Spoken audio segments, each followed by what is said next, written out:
Carbonites Gaming. Welcome back, Knights, to another Summoners War video with myself, TorchHealer. Um, we've gone through the Rift stuff. I know I'm just kind of jumping right into it. I'm still waiting on my order of beer to show up, so there's not going to be any beer for a little bit. But yeah, I figured we'll get right into this and see what we're kind of dealing with. So we've done all of the Rift beasts, right? Um, so we've gone through all of them. Some I'm better at, some I'm not. You guys build your teams. Hopefully what I said helped out a bit. Today we're looking at the big guy in the middle. So I'm hoping today to go through like kind of levels 1, 2, 3, maybe touch on 4. But we'll see what we're dealing with here to begin with. So I don't know if you watched our channel update.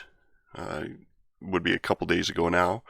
But like Poseidon was saying, our ability to make our team videos like we normally would is kind of gone by the wayside. So he did mention that I am a paramedic, so for me it's a bit more difficult to get in and go to other people's houses and record, and the self-isolation with the whole world thing.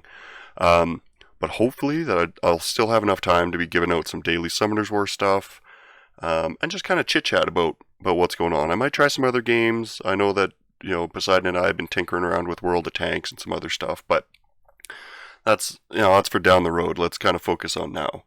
So, the Rift Beast. What do you want to do with the Rift Beast? It's really not as difficult as people think it is. Alright, so they've changed it so that it's easier, because last year this time it would have been much more difficult. So the main boss has 3 heads. Obviously you're paired up with 3 people, and they've even made that easier. And what you want are monsters that do debuffs, not, you don't want them to be doing dots or your damage over time. What you want are monsters that do debuffs. Now, for raid level 1, as you can see, the people I'm with, I went a little quick because I left my normal R5 team in, so that may have been a bit of a mistake, but, it is what it is. If you have 5-star monsters with some okay runes on them, you can get through raid level 1. And I think it's part of the continuation in the storyline. It's actually a challenge that you have to do. So raid level 1, not that difficult. Alright? As long as you've got your debuffs, so you're looking for armor break, you're looking for attack break, you're looking for slow debuffs, the heal block, and that's essentially everything you need. If you can get a branding in, that's better.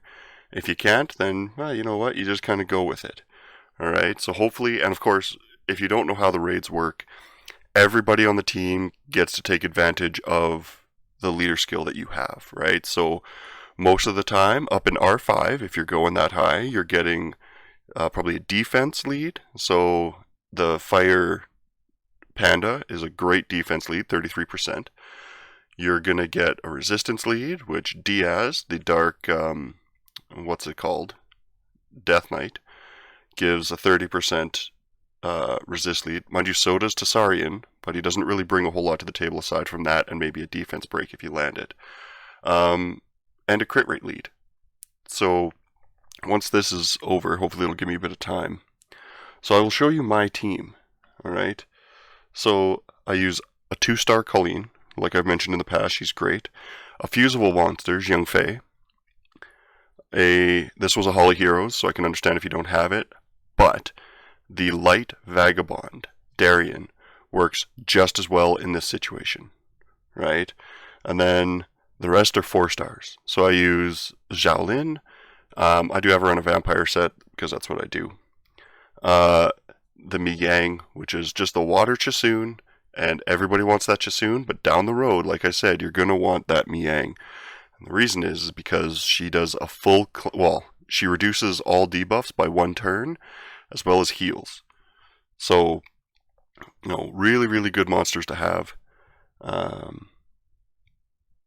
and essentially they're 4 stars. I'm just gonna, we'll do one more, whatever. Alright, cancel, I'll leave. So, raid level 2, right? By the time you get here, you can almost use the same team you used in raid level 1. They don't need to be 6-star, you just need to find another group of people that have roughly the same monsters. Now, you can try and get carried. I know that a lot of people out there are willing to do carries, but it's not usually a big deal from raids 1, 2 to 3, right? So let's go check on 3. So your big issues are going to be moving from level 4 to 5. They did narrow that gap a bit, but I know that it has been a bit more of an issue for newer people that are really trying to rush through the start of the game. Now, with that being said, don't try to rush through, right? Don't think that you instantly have to be able to do R5, right? It's like doing Dragons 9 and Dragons 10, right? Or Giants 9 and Giants 10.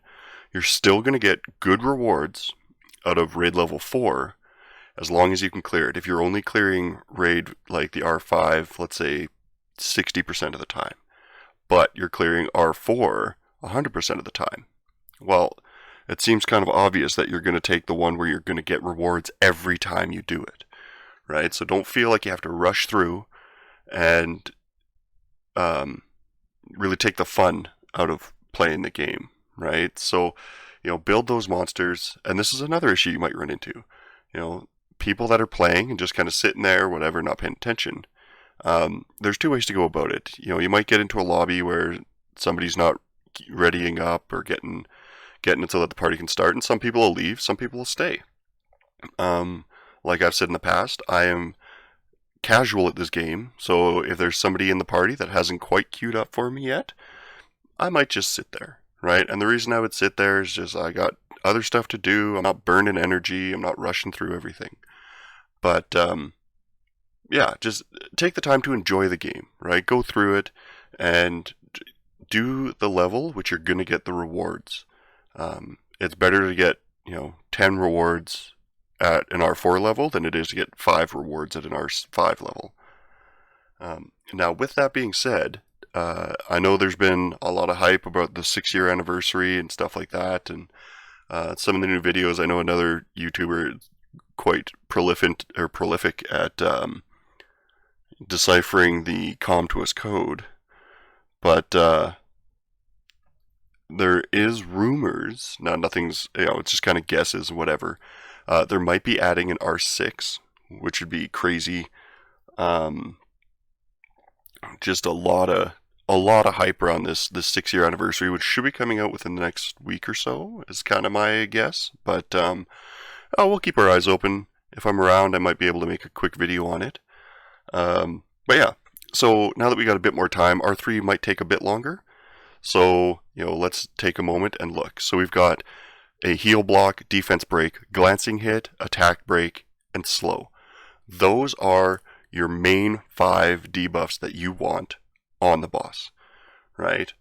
So when he comes up, so his HP goes to half, and then it automatically stops there no matter what. And then, you can take that other half away afterwards. But when he goes up and flies up, that's his big damage move, right? And, at these levels, you can usually go for almost straight damage. But at higher levels, even R3, once you start getting to R3, you're looking at, maybe you should have a couple extra 6-star monsters, and, this, that, and the other. Now, when it comes to the grindstones and stuff, I'm not going to take too long because these guys are probably waiting. I personally only use the blue and above, and even the blues I'm really, really not hanging around with lately. And the reason is because at R4, which we'll try and get into now, you're going to get a lot more blues and purples, a lot less of the legendaries. So you'll get some rares and some hero, and a lot less of the legendaries, but it's consistent. If you do it consistently, the blue gems still work, right? And it's, the ones you're looking for, obviously you're looking for percentage stats, or speed. And the reason you want those, they're going to give you the best benefit, right? A blue flat attack is going to give you an extra 10 to 18, whereas a blue, what would it be? A blue percentage grind is, going to give you 100, right? So that's kind of where you're looking as to what you want to do and stuff. Now you'll notice that my team, when it comes back to us, I got a bunch of debuffs, right? This is why you want, I know a lot of people use Elisa, so the fire, Neostone agent, right? And the reason you want that is because the debuff that you'll get is the Oblivion, right? Which takes away that passive. Now, if you get that Oblivion on, say, your Darien or your Diaz, that's really going to not help you, because he's helping to kind of control the amount of damage that you take. And if his passive doesn't allow that, you're going to get yourself into a lot of trouble and your team might wipe, right? So now that we're into R4, you're seeing things are taking a bit longer. The boss is getting off more attacks on us. He's getting his debuffs off on us. He's stunning some of our guys. But we can still consistently get through it. The big jump is from R4 to R5. If you have a friend on your friends list that has been playing the game for a little while and can do some stuff, so yeah, like I said, R4. This is a blue gem, right? And I'll even keep that.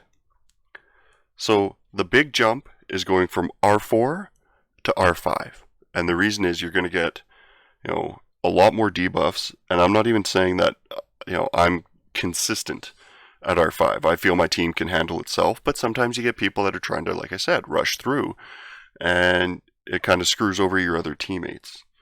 So I don't know why he'd be using a fire lead, but whatever, we'll give it a shot. And you want to use global leader skills, right? Global HP, global resistance, global accuracy, well, not accuracy, but global crit rate, right? Anything that's not set to one element. Unless, of course, you're doing, I'm sure everybody's heard of it, the BJ5, right? So the Baliger Jansen R5 team that, can clear the R5 in, 26 seconds, I think, 25 seconds, somewhere around there. So now that we're into the R5, you'll see everything's taking a lot longer, right? I'm getting a lot more debuffs. My team's getting stunned. He's wearing off his debuffs a lot quicker. But because of the team I have a cleanser, I have 2 healers, I have damage mitigation. I essentially have 3 healers because the panda also has a heal on him. So, my team is okay enough to get through this currently. But you'll notice up in the top corner, the top right corner, the number's counting up, right? Once that gets to 15, he gets his free attack and it cleanses everything that you have on you, right? So it's essentially a full strip of your team. And that goes up dependent on the number of turns being taken, right? So if you get, if you have your monsters on violent, all of them on violent, you're going to start getting those full cleanses, or those full, I guess it'd be, they strip your whole team. You're going to get those more and more often, right? So the big thing would be try putting a team or like all your damage dealers on Swift or Fatal or Vampire. So let's take a look at my guys here. So I didn't really show a lot of my damage dealers, right? So I've got my Xiaolin on on Vampire, sorry, so that she can go in that front line. Put a bit more HP on her, bit of defense, not a whole ton of attack, but she still does enough damage where it makes it worthwhile. And then my other damage dealer is my Hua, and she does reduce attack bar, which is really, really good in this situation, right? A bit of speed. Once again, she has not a huge amount of attack because her damage is based on her speed. So I can give her a bit more HP, and then still she doesn't need a whole ton of crit rate because we have a global crit rate lead on our team, right? So you don't want your damage dealers on violent. Now, my Diaz, he's a defense-based monster, and you want him to survive. So I have a ton of defense, a ton of HP and some accuracy. And he's got, a defense break, he's got a heal block, so he's helpful in that sense. And then, all the rest of them I think I've got on violence sets, but that is because they all do things that I need, right? So Zhong Fade gives a heal and defense breaks, right? Not Fermion, I don't have Fermion. Where am I? There we go. My Colleen has a heal block, a heal, and an attack buff, and an attack break. And then my Mi Yang has the cleanse as well as the heal, right? So looking at it this way, once again, we lost somebody in the middle, but that's why I kind of go towards building a tankier team. And if you're looking at this, the gem that I got in R4, I would consider better than the one that I got in R5, right? So you're not gonna always get better stuff just because you're doing an R5. I'll do one more quick one. You're not always going to get better stuff because you're in R5. It's going to be, and this is your standard, oh, they kicked me out, jerks. So that was, if you saw that quickly, that was your standard setup for leader skills, right? So you had a defense percent, you had a resistance, and you have a crit rate. So let's see how well this one goes. And it depends on where you are in the three positions as to what happens if, say, one of your team dies. Like if, say, the guy off to, let's say this guy here, right? If he drops, then, that second, or the head that's currently attacking him moves over to the middle, right? And then if the middle guy drops, then all three of them start attacking the one to the left. Now, in this situation, it's not a favorable situation. But if the middle guy drops, the head will go one of two ways. And I'm not entirely sure which way it'll go. But, the goal is to have all three teams attacking, buffing and debuffing as needed. So it does take time to get here, don't get me wrong. Now, these monsters aren't all on a great rune set, but they are on a rune set that helps me do what I need to do in this situation. And in all fairness, this is the only place I use my Diaz. This is the only place that I use my Fire Panda. It's the only place I use my Xiaolin, my Water Kung Fu girl. I think it's the only place I use my Mi Yang. So I have essentially built an entire team to do R5s. And it works for me. Depending on the team I'm with, it's a pretty high clear rate for me. And I don't farm this near as often as I should. And the reason is I'm lazy. I'm not going to lie. But we'll see how this works out. Hopefully this kind of gives people an idea. You can utilize those lower levels, and you'll still get good things, right? Don't be using green gems or green grindstones on, Legend 6-star runes, right? I would say get up to like an R3 and farm through it, and you'll get those blue grinds and blue gems. And I'm going to get rid of that. You'll get those blue grinds and those blue gems, and use those on the runes that you're trying to use, right? If you're at an R3, you're probably not full of 6-star legendary runes. But use them where you can. Use them on the teams that you want to continue with. And, alright. So, hopefully that helps you guys out. If it doesn't, leave a comment. Let me know, what's your R5 team? I know there's some speed teams. I don't have one built. I can kind of show you, I guess, in the next video what I would use. But, let me know the teams you guys use.